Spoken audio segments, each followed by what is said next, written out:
ఈరోజు ఐలాపూర్ గ్రామంలో ముదిరాజు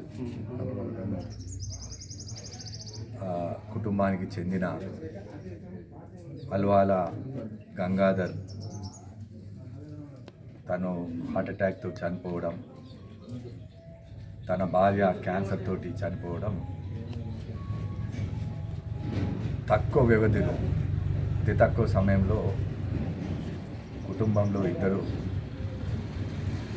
చనిపోవడం, వారికి ఇద్దరు ఆడపడుచులు ఉంటే ఇద్దరు పిల్లలు, ముగ్గురు, ఒక అమ్మాయి పెళ్ళి వెళ్ళిపోయింది, ఇద్దరు పిల్లలు ఉన్నారు.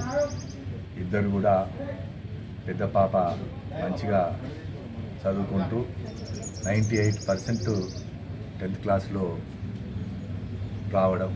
మరి ఈరోజు వారి ఆర్థిక పరిస్థితి ఎలా ఉందంటే కనీసం నిత్యం జీవించే తందుకు శక్తి లేకుండా వాళ్ళ తండ్రి టీ అమ్ముతూ రోజులు గడిపేది. మరి అలాంటి తల్లిని కోల్పోవడం, పిల్లలు అనాథగా మారిపోవడం జరిగింది.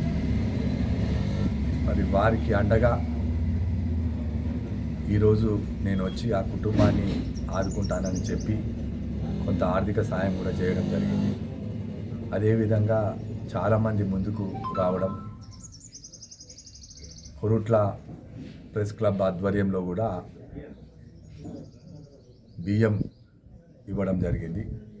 నేను కొంత ఆర్థిక సాయం చేసి మరి ఎంఆర్ఓ వారికి చెప్పి ఆపద్బాంధు కింద తక్షణమే ఒక ఏదన్నా ఆర్థిక సాయం చేయవలసిందిగా ఆర్డీఓ గారిని, ఎంఆర్ఓ గారిని కూడా కోరడం జరిగింది.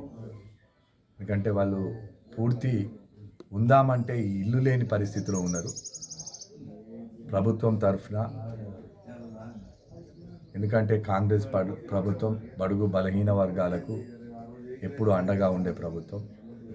ముదిరాజు కుటుంబంలో చాలామంది ఇక్కడి నుంచే వాళ్ళందరూ రావడం, మరి ఇలాంటి సంఘటన చోటు చేసుకోవడం నాకు బాధాకరంగా అనిపించి తక్షణమే నేను మెట్పల్లి నుంచి వెళ్ళి కొరుట్లో వచ్చి మరి వారికి అండగా ఉంటానని చెప్పి ఆ అమ్మాయిలకి ఇద్దరికి కూడా చదువుకు పెద్ద పెరిగేంత వరకు వారి చదువుకు బాధ్యత అన్నీ కూడా నేను చూసుకుంటానని మరి గ్రామస్తుల ముందు కూడా చెప్పడం జరిగింది. తప్పకుండా, ఎందుకంటే మంచి ఇంటెలిజెంట్ అమ్మాయి ఉన్నది, చిన్న అమ్మాయి చదువుకుంటుంది. నేను వారికి కూడా అప్పుడప్పుడు నా వంతు సాయం చేస్తానని కూడా గ్రామస్తుల ముందు తెలపడం, మరి ఇక్కడ ఈవో గారిని పిలిచి మరి కనీసం ఇల్లు లేదు కాబట్టి వారికి ఏదన్నా రూపకంగా ఇల్లు మంజూరు చేయించి వారి జీవనోపాధికి తోడ్పడాల్సిందిగా మరి అధికారులను, మరి మిగతా గ్రామస్తులను కూడా కోరడం జరిగింది. తప్పకుండా ఇలాంటి కుటుంబాలను ఆదుకున్న పరిస్థితి గవర్నమెంట్కి ఉంది కాబట్టి తప్పకుండా గవర్నమెంట్ రూపకంగా కూడా మేము ప్రయత్నం చేసి కొంత ఆర్థిక సాయం చేస్తామని కూడా తెలియజేయడం జరిగింది. తప్పకుండా వీలైనంత త్వరలో వారి ఆర్థిక సాయం అందిస్తానని కూడా చెప్పడం జరిగింది.